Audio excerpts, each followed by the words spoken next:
Hey, also amazing people! This is Alfonso Santos, your new Dabawenyo Barkada.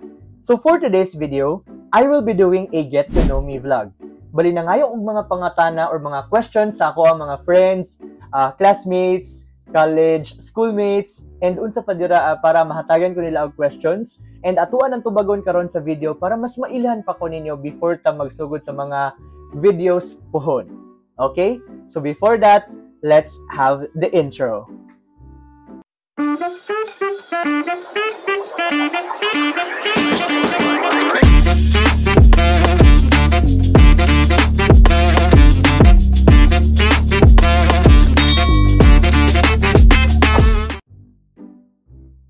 Okay, so we have this question. How do you cheer yourself up when you feel down? Kani curious ko kaayo ko kay isa ka sa mga pinaka-positive na tao na ako ang nakaila. Maglisod ko mag-cheer up pod sa akong sarili pag down manggod ko. Okay, so how do I cheer myself up? Bali ako manggod ka nang dali jud kay ko ma-down. Pero at the same time, ginabawi gyud ako na sa pagkaon. Okay, so mo man na di ba makita niyo dako na kaya akong cheeks karon og murag nanaba na gyud ko kay tungod kung ma-down ko or ma-stress lang gyud ko gamay mukaon gyud dayon ko. So kana, food makes me happy. So yes, food. Nakoy isa ka question nimo, sir. What keeps you motivated sa imuhang pagka-teacher? Like naga-push sa imo gyud to continue. So, unsa may naga-motivate sa ako? Actually, gyud no, sweldo gyud. Di na to magpinastikanay. Praktikalay na to diari. But on the other side, what keeps me motivated kay ako mga students. So, it may be cliche, pero kung kana gani maka-learn gani sila sa imuha or na student na moingon na, sir, wala ko kasabot, pero tungod sa imuha nasabtan ako. So, I think, bisag unsa ka kapoy ang work, mao gyud na ang makapaingon sa imuha na, ay, mo din na ako diari, mo din nag-teacher ko. So, yeah. I think mo to siya ang nagpa-motivate sa ako para magpadayon gyapon sa pagtudlo sa ato ang mga kabatanunan. Next. Okay. Next. When can you consider someone as your friend? Wow. So, basi kanina ngutana sa ako kay kanang nasa mga trust issues sa friendships or sa mga friends. So, when can you consider someone? Ako lang good, no? I really honor loyalty, even in friends. It's not just in romantic relationships, but loyalty is really important sa friendship. And when I say loyalty, kana ganing wala ka, pero dili ikaw ang ilahang ginastoryahan. Or kung naaman sila madungog about sa imuha, they will really do their best na i-explain pud sa lain na dili sa magbuhat og bisag unsa diraan ng mga storya unless nadunggan jud nila ang imuhang side. So mo to ang akong definition sa friend. They will not talk behind your back and they will fight for you no matter what. That's what friendship is for me. What's your greatest pet peeve in a person? So my greatest pet peeve is cat. Joke lang. Kabalo ko sa ng pet peeve, oy. Okay, so ang akong pet peeve sa person kay kanang ganing dili particular sa iyang hygiene.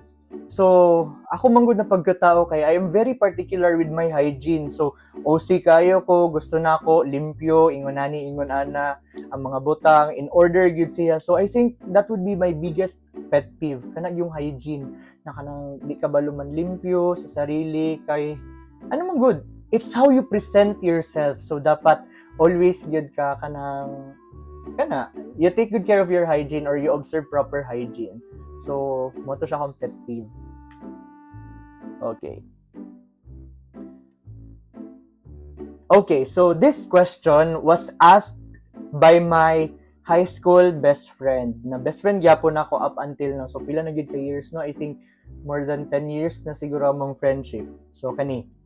I believe you knew na I was an outcast before we started our friendship.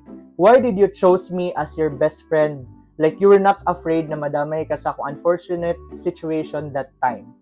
So just a quick story. Ako ang best friend sa high school kanang ginabuli siya. And then, muna natingala lang siya kay ngano na ko siya gipili as my best friend in high school, even knowing the fact na ginabuli siya sa iyang mga classmates or sa bisag kinsa pa dira.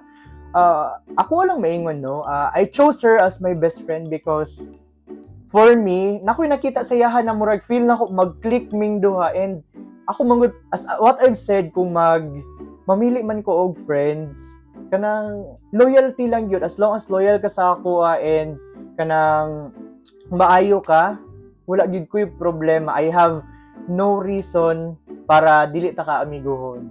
So kana. So sa akong best friend, don't worry, you're still my best friend up until today.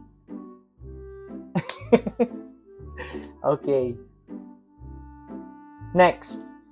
Kani, grabe jud kay ni napangutana sa akong college friend or sa akong college close friend. Nganong ganahan kag iring na iro man tawon kag batasan?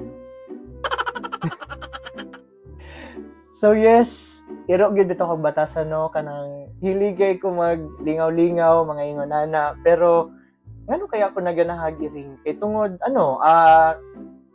I gave myself a chance na maki-interact sa iring, o kana mas na-learn na nako sila na mas limpyo di ay sila compared sa dogs, and dili kay sila atimanunon kay di ba ang mga iro bisag asa lang magkuan nya manimaho. So though dili man tanan ng mga iro ingonana pud, pero mostly kana atimanunon gyud kaayo, unlike sa iring pasagdan na nimo, dili na kailangan na sigigliguan, and they groom themselves ana. Sila lang yun nag-groom sa ilang sarili. So, kana, limpyo sila. As what I've said, proper hygiene, importante sa kuha. So, muna ang reason kung ano, mas ganahan akong iring karon compared sa dogs.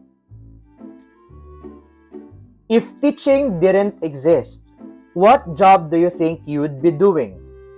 Wow. Vlogging. Okay, of course, kana yun. I think, inani yun. Or, kung dili man mag-vlog, no? Since karon ginahimo naman gid na career ang pag-vlogging. So, kana isa na siya sa akong gusto pod buhaton. And aside from that, gusto ko maging gamer. Di ba dako kay kwarta makuha sa pagdula-dula. Laban na sa Mobile Legends. Pero sige na lang kanang kakauban og tanso, no? So, munton, ano na? Kana, so mo to siya kung wala ko nag-teacher na gamer ko or kundi nag-vlogger, ana gyud. Kay mas ko man gyud ang akong first choice tong college. So mo lang to ang first na nigawa sa akong to.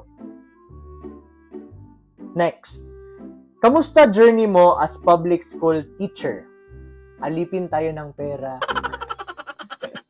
Okay, pero bitaw, I'm doing good man sa ako ang work, and I love my work, and I'm very blessed to have it. Kay daghan kaayo og mga gusto maging teacher, especially public school teacher, pero wala gyapon nakasulod karon. So mas nanaigyud sa ako ang pagiging grateful because I cannot provide for myself kung wala ko ani na trabaho. This is my bread and butter. So ana, bisan og lisod, naglisod ko just before, happy ko karon na daghan kong friends pod sa DepEd ana. So yes, wala ta ko maingon, I'm doing good and I'm happy with my work so far. Next, I'm just wondering if you are planning to adopt more cats in the future. If yes, what cat breed would you badly want to have? So, in the future, I cannot say yes and I cannot say no pod. Kay karon naglisod na gid ko og kanang atiman sa tulo ka buok ka iring, pero wala pud ko kabalo basig in the near future kay kanang financially ko anako. So why not, diba? Kung daghan lag kwarta, mag-ano gyapon, because cats make me happy. So, kana. Pero kung cat breed na akong gusto maalagaan pohon, I'd really choose to have a ragdoll. Modyo na akong pinakagusto gyud. Pero, nalingaw man pod ko sa ako ang cats. Especially kato si Summer na Persian cat nako. So, yes.